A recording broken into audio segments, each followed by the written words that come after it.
തൃശൂർ കോടശ്ശേരിയിൽ തർക്കത്തിനിടെ അയൽവാസിയെ വെട്ടിക്കൊലപ്പെടുത്തി. കോടശ്ശേരി സ്വദേശി ഷിജു ആണ് കൊല്ലപ്പെട്ടത്. പ്രതി അന്തോണിയെ പോലീസ് കസ്റ്റഡിയിലെടുത്തു. സൂരജ് സജി ചേരുന്നു തൃശൂരിൽ നിന്ന് വിവരങ്ങളുമായി. സൂരജ്, അത്ര സുഖകരമുള്ള വാർത്തയല്ല. ഇന്ന് പ്രഭാതത്തിലാണോ ഇത് സംഭവം? എന്താണ് നടന്നത്? കൂടുതൽ വിവരങ്ങൾ എങ്ങനെയാണ്? ഇവർ തമ്മിൽ എന്തെങ്കിലും തർക്കമുണ്ടായിരുന്നോ ഇതിനു മുൻപ്? സ്മിത, ഇന്നലെ രാത്രി 10:30ക്കും 11 മണിക്കും ഇടയിലാണ് ഈ കൊലപാതകം ഉണ്ടാകുന്നത്. ഈ തൃശൂർ കോടശ്ശേരി പഞ്ചായത്തിലെ സെന്റ് ജോസഫ് പള്ളിക്ക് സമീപം താമസിക്കുന്ന ഈ ഷിജു ആണ് കൊല്ലപ്പെട്ടത്. 42 വയസ്സായിരുന്നു.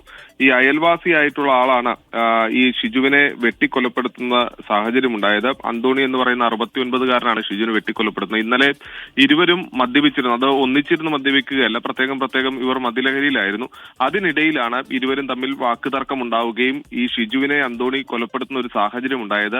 ഇവരുടെ വീട്ടിലെ നായ ഈ തൊട്ടടുത്ത പറമ്പിൽ കയറിയതുമായി ബന്ധപ്പെട്ടുണ്ടായ തർക്കമാണ് ഈ കൊലപാതകത്തിലേക്ക് കലാശിച്ചതെന്നുള്ളതാണ് നമുക്ക് ലഭിക്കുന്ന വിവരം. എന്തായാലും സംഭവവുമായി ബന്ധപ്പെട്ടുകൊണ്ട് വെള്ളിക്കുളങ്ങര പോലീസ് വിശദമായ അന്വേഷണം ആരംഭിച്ചിട്ടുണ്ട്. ഈ അന്തോണിയെ വെള്ളിക്കുളങ്ങര പോലീസ് കസ്റ്റഡിയിലെടുക്കുകയും ചെയ്തിട്ടുണ്ട്.